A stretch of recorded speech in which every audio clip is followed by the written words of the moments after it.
Hello and welcome to Being Prodigy. Now put on your headphones and start learning. To get special study material, just contact us through the link in the description.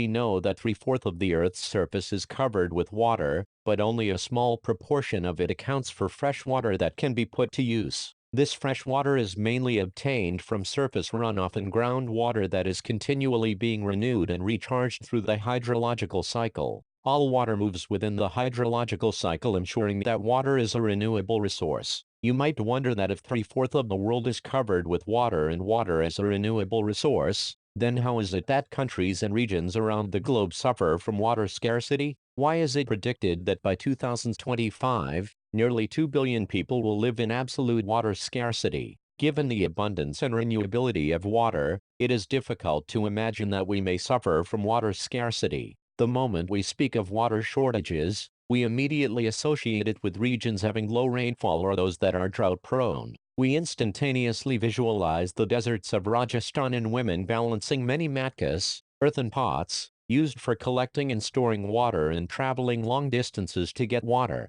True, the availability of water resources varies over space and time, mainly due to the variations in seasonal and annual precipitation, but water scarcity in most cases is caused by overexploitation, excessive use and unequal access to water among different social groups. Where is then water scarcity likely to occur? As you have read in the hydrological cycle, fresh water can be obtained directly from precipitation, surface runoff and groundwater. Is it possible that an area or region may have ample water resources but is still facing water scarcity? Many of our cities are such examples. Thus, water scarcity may be an outcome of large and growing population and consequent greater demands for water and unequal access to it. A large population means more water not only for domestic use but also to produce more food. Hence, to facilitate higher food grain production, water resources are being overexploited to expand irrigated areas and dry season agriculture. You may have seen in many television advertisements that most farmers have their own wells and tube wells in their farms for irrigation to increase their produce.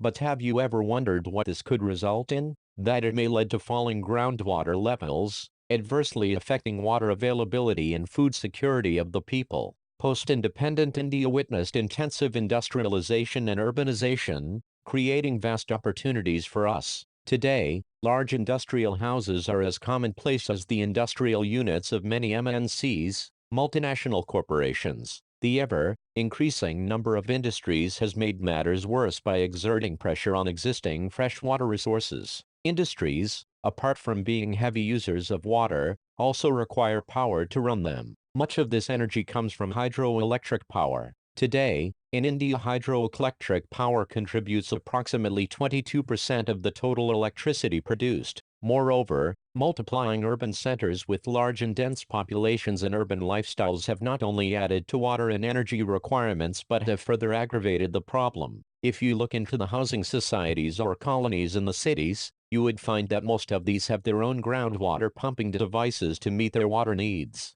Not surprisingly, we find that fragile water resources are being overexploited and have caused their depletion in several of these cities. So far we have focused on the quantitative aspects of water scarcity. Now, let us consider another situation where water is sufficiently available to meet the needs of the people, but the area still suffers from water scarcity. This scarcity may be due to bad quality of water. Lately, there has been a growing concern that even if there is ample water to meet the needs of the people, much of it may be polluted by domestic and industrial wastes, chemicals, pesticides and fertilizers used in agriculture. Thus, This is Being Prodigy. To get special study material, just contact us through the link in the description. And please subscribe to show your support.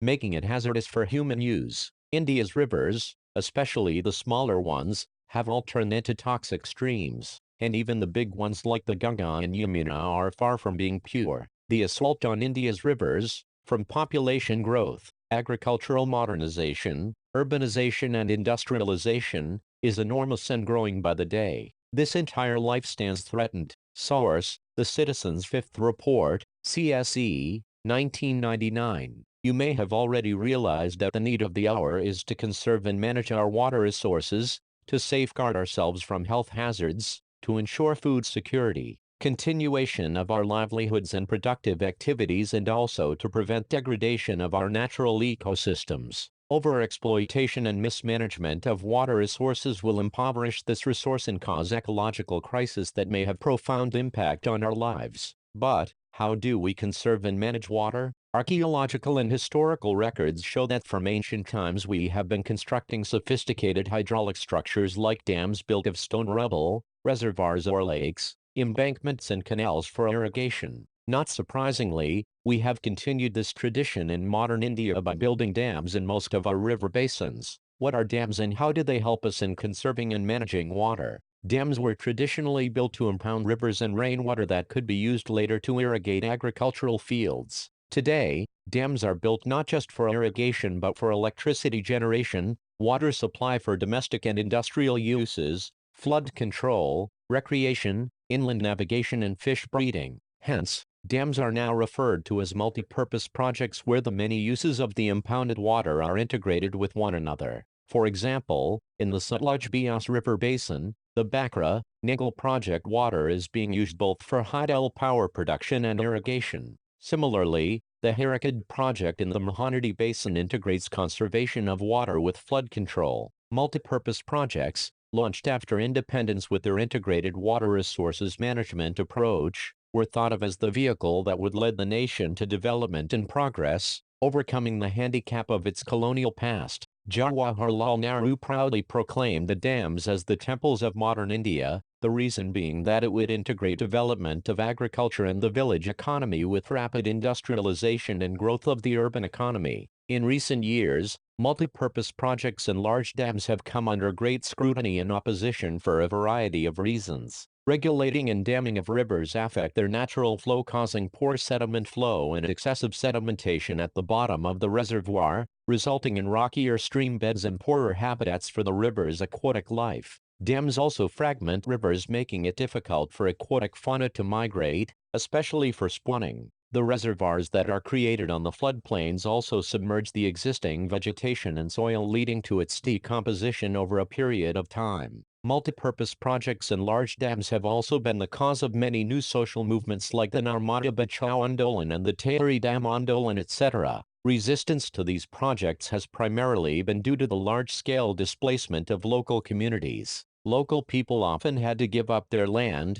livelihood and their meager access and control over resources for the greater good of the nation. So, if the local people are not benefiting from such projects, then who is benefited? Perhaps the landowners and large farmers, industrialists and fewer urban centers. Take the case of the landless in a village. Does he really gain from such a project? Irrigation has also changed the cropping pattern of many regions, with farmers shifting to water-intensive and commercial crops. This has great ecological consequences like salinization of the soil. At the same time, it has transformed the social landscape that is increasing the social gap between the richer landowners and the landless poor. As we can see, the dams did create conflicts between people wanting different uses and benefits from the same water resources. In Gujarat, the Sabarmati Basin farmers were agitated and almost caused a riot over the higher priority given to water supply in urban areas, particularly during droughts. Interstate water disputes are also becoming common with regard to sharing the costs and benefits of the multipurpose project. This is Being Prodigy. To get special study material, just contact us through the link in the description, and please subscribe to show your support. Most of the objections to the projects arose due to their failure to achieve the purposes for which they were built. Ironically, the dams that were constructed to control floods have triggered floods due to sedimentation in the reservoir. Moreover, the big dams have mostly been unsuccessful in controlling floods at the time of excessive rainfall. You may have seen or read how the release of water from dams during heavy rains aggravated a flood situation in Maharashtra and Gujarat in 2006. The floods have not only devastated life and property but also caused extensive soil erosion. Sedimentation also meant that the floodplains were deprived of silt, a natural fertilizer, further adding on to the problem of land degradation. It was also observed that the multipurpose projects induced earthquakes, caused water-borne diseases and pests and pollution resulting from excessive use of water. Rainwater harvesting. Many thought that given the disadvantages and rising resistance against the multi-purpose projects, water harvesting system was a viable alternative, both socio-economically and environmentally. In ancient India, along with the sophisticated hydraulic structures, there existed an extraordinary tradition of water harvesting system. People had in-depth knowledge of rainfall regimes and soil types and developed wide-ranging techniques to harvest rainwater, groundwater, river water and flood water in keeping with the local ecological conditions and their water needs. In hill and mountainous regions, people built diversion channels like the ghouls or kulls of the western Himalayas for agriculture. Rooftop rainwater harvesting was commonly practiced to store drinking water, particularly in Rajasthan. In the floodplains of Bengal, people developed inundation channels to irrigate their fields. In arid and semi-arid regions, agricultural fields were converted into rain-fed storage structures that allowed the water to stand and moisten the soil like the Khattans in Jaisalmer and Jahars in other parts of Rajasthan. In the semi-arid and arid regions of Rajasthan, particularly in Bikaner, Phalodi and Barmer, almost all the houses traditionally had underground tanks or tankas for storing drinking water. The tanks could be as large as a big room. One household in Phalodi had a tank that was 6.1 meters deep, 4.27 meters long and 2.44 meters wide. The tankas were part of the well-developed rooftop rainwater harvesting system and were built inside the main house or the courtyard. They were connected to the sloping roofs of the houses through a pipe. Rain falling on the rooftops would travel down the pipe and was stored in these underground tankas. The first spell of rain was usually not collected as this would clean the roofs and the pipes. The rainwater from the subsequent showers was then collected. The rainwater can be stored in the tankas till the next rainfall, making it an extremely reliable source of drinking water when all other sources are dried up, particularly in the summers. Rainwater, or pal or pani, as commonly referred to in these parts, is considered the purest form of natural water. Many houses constructed underground rooms adjoining the tanka to beat the summer heat as it would keep the room cool. Today, in western Rajasthan, sadly the practice of rooftop rainwater harvesting is on the decline as plenty of water is available due to the perennial Rajasthan Canal,